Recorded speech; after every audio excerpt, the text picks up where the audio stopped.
Am I the a-hole for asking my brother to pay $30,000 for my engagement ring? I hosted a family dinner over the weekend, and my brother brought my nephews 4 and 8 over as well. I used to wear my engagement ring all the time, but lately I keep it in my walk-in closet and mainly wear it for special occasions. While I was cleaning up the dinner table, my nephews went to go play while the adults were still in the outdoor patio/outdoor kitchen area, and my brother was not supervising his kids.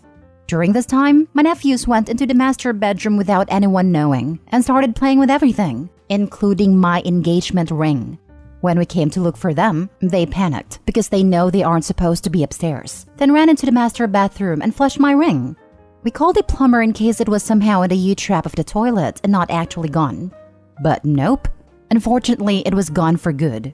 We still had the original receipt, so I called my brother. I emailed him a scanned copy as proof of the cost and asked him to reimburse me for the ring my nephew flushed. Immediately, he started calling me an a-hole because we are family and he was just a child and has refused to repay the cost of my ring. I told him I will be taking him to court for this, and now my entire family is blowing up my phone, saying families shouldn't sue each other and just let it go. Edit? No, the ring was not insured. I found out the day after my nephew flushed it. My husband says he forgot, and in the end, never actually insured it. My brother says he does not have the money to repay even $100 per month and has refused any kind of repayment plan. He said I live in a nice enough house, and if I want a replacement, I should just sell my car. My brother, to this day, has not truly apologized. It was a Canadian sorry, not sorry. He said kids will do what is normal for kids, and they shouldn't be held responsible for a ring. But they were supposed to supervise their kids outdoors with the rest of the family while I was busy cleaning up. Now for the top comments. Not a-hole. His circus, he's monkeys. He wasn't watching them, so that's on him. 100% he should replace your ring. As for all the family who are blowing up at you, it's easy when it didn't happen to them to preach forgiveness. Ignore them. Also, 8 and 4 are more than old enough to know better. My 3-year-old knows not to touch someone else's things in their home without asking. Choices have consequences, and sometimes those consequences are expensive. Sorry this happened to you. 8 and 4 are more than old enough to know better. They did know better. That's why they ran and flushed it. This is the most insane part of the story in my opinion. I get it being kids and all, but what the heck is that? What are these kids learning from their parents? Your $30,000 ring wasn't insured? That's the first thing you're supposed to do, because accidents happen even if you don't wear your ring often. They get stolen or nibblings flush them randomly. Hence, insurance. It's not a deal to sue him, because he should never put you in this position. He should have proposed some sort of payment plan, in some way, shape, or form. Since he was a giant a-hole about blaming you, now you're not the a-hole taking him to court. Unless you have insurance and can handle it that way. Not a-hole. Your family's right. Families shouldn't sue each other because it should be being repaid without courts. Next story. Am I the a-hole for not inviting my daughter to my wedding? I, 37 male, am getting married this fall and have made a choice to not invite my daughter Bella, 16 female, due to circumstances I will explain in this post. Before people tell me that we should sit down and talk or do therapy, those options have been exhausted and are no longer viable. Me and my ex-wife, Theresa, 38 female, did not have a good relationship. We started dating at 16 and then had Bella at 21. At first, everything was awesome, but then my wife started hanging out with a group of women. Just not very good people, yet I refused to hang out with them. My wife started drinking heavily with this group and going out at night, leaving me with our daughter. I didn't like how she was keeping up our home either, as I worked full-time and she didn't. But the final straw was when I was forced to come along bar hopping. Theresa got embarrassingly drunk, then started calling me a loser in front of everyone. This was not the first time she had publicly disrespected me. She had a habit of trying to show off to her friend by belittling me. I filed for divorce the next weekend.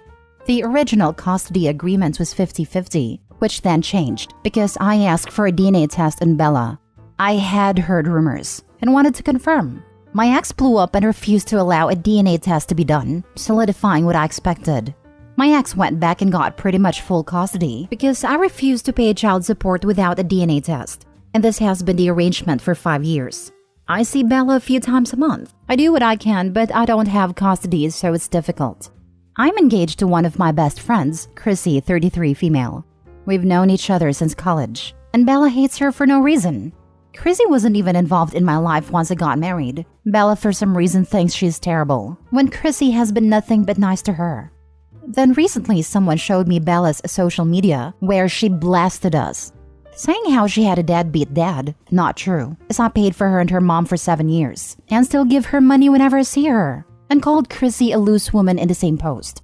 I was planning my invites for our wedding, and I did not invite Bella.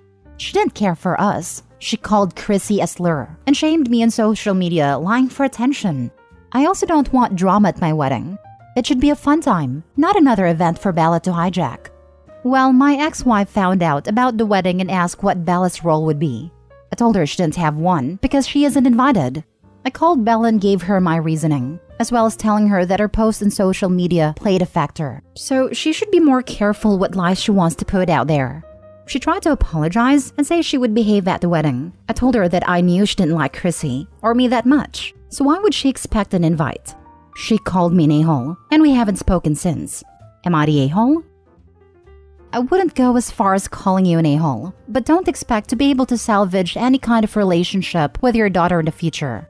Edit, read again, and change my mind. If you've been wanting a DNA test for 5 years, that means Bella was what, 11 when you decided you wanted one?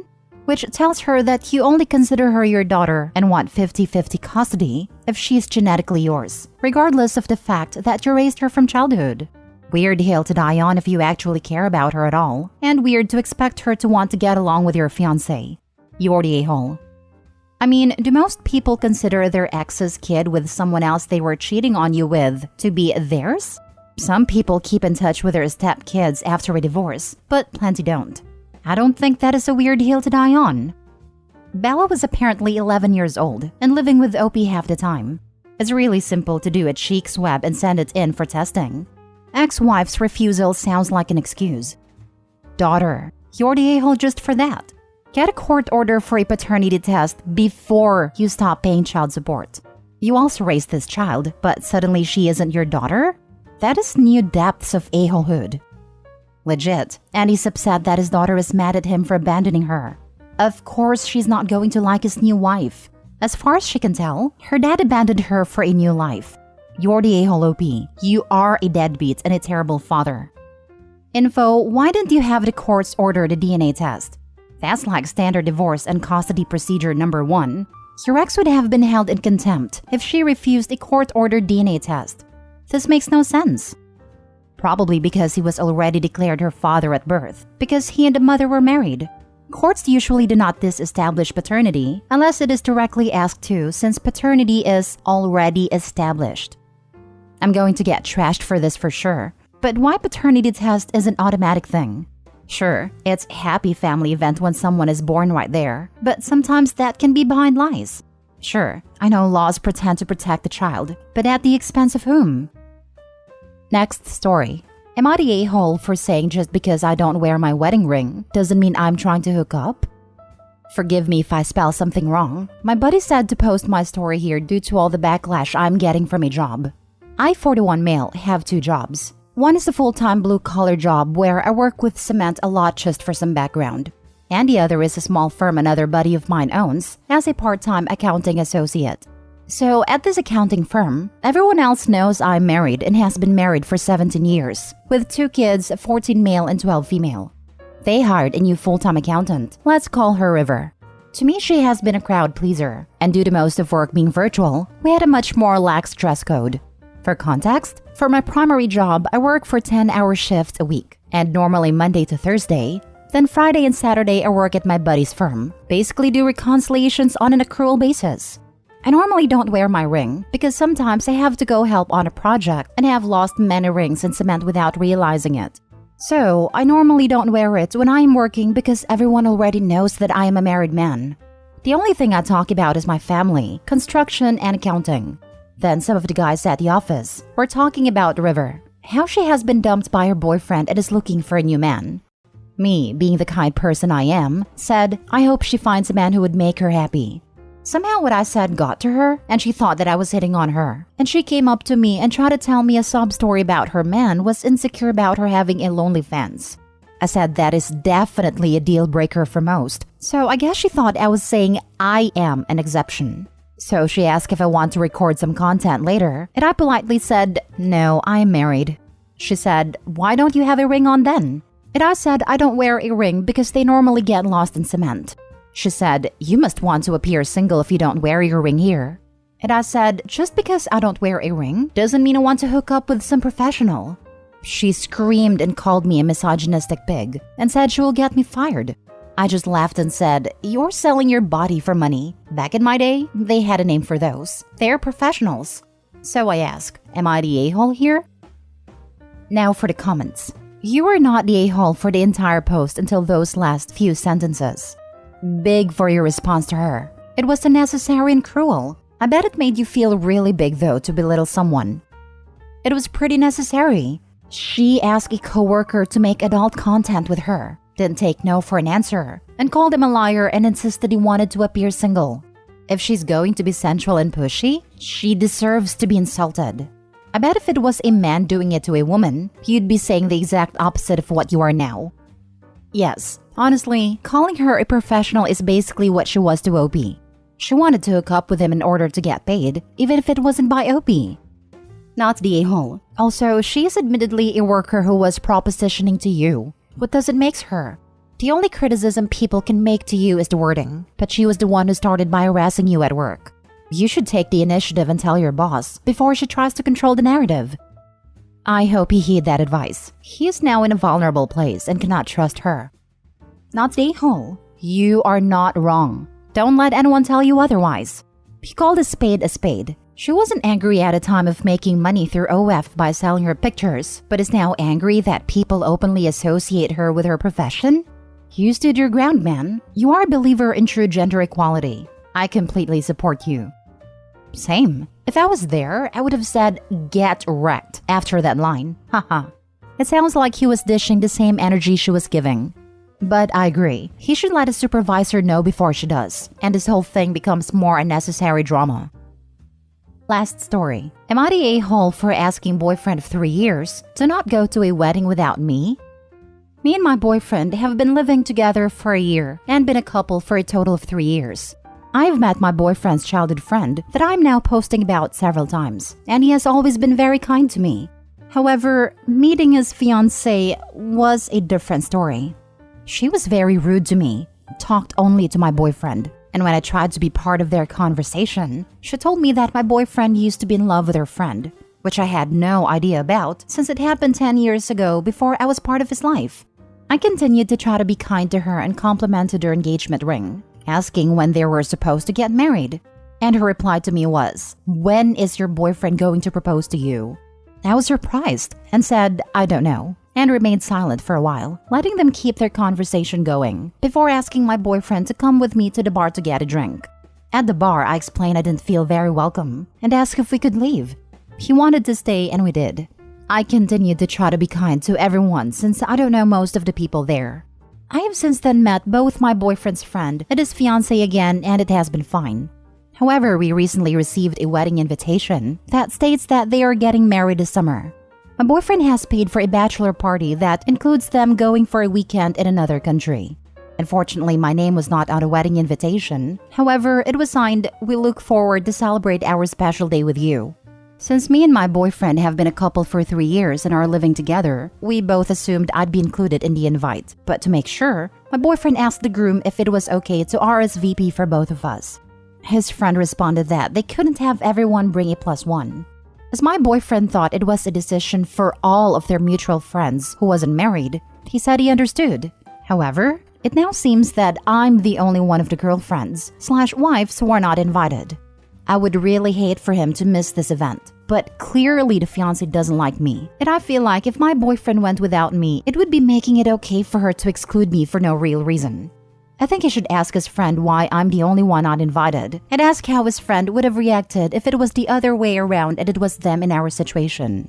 They've known each other for nearly 20 years. It just seems wrong to not invite his partner as well. And it's breaking my heart seeing my boyfriend having to choose. Yet, at the same time, I feel as all our mutual friends are going, he should stand up for me. Am I the a-hole? His friend responded that they couldn't have everyone bring a +1. My boyfriend has paid for a bachelor party that includes them going for a weekend in another country. So the person who paid for his bachelor party in another country can't bring a +1? Not the a-hole. They are. And so is your boyfriend if he accepts this behavior towards you. If my friend tried this, I would cancel all the reservations except the flight. They can figure it out when they get there. No. Not the a-hole. And Opie's boyfriend should be ashamed of his lack of spine. Not the a-hole. This is BS. And they are clearly isolating you. Your boyfriend paid for a bachelor party in another country, and yet they can't afford to invite his long-term partner. That's incredibly tacky, and they clearly think snubbing you is more important than your boyfriend's friendship. How on earth is your boyfriend not furious about this rudeness to you, and also rudeness to him? Can he not see how everyone else is getting a +1 but not him? Is he not embarrassed? They want to get the boyfriend hooked back up with his old love, the bride-to-be's best friend. Boyfriend should insist on Opie attending, or he should withdraw from the wedding and all the preparations. Anything short of this shows his lack of respect/support with Opie. Not the a-hole. Ask your boyfriend to tell his bestie that it's not fair for you to be excluded when all of the other girlfriends have been invited. If they continue to exclude you after that conversation, and your boyfriend wants to go without you, or if he doesn't stand up for you and have this conversation, he doesn't care about you enough for you to stay with him.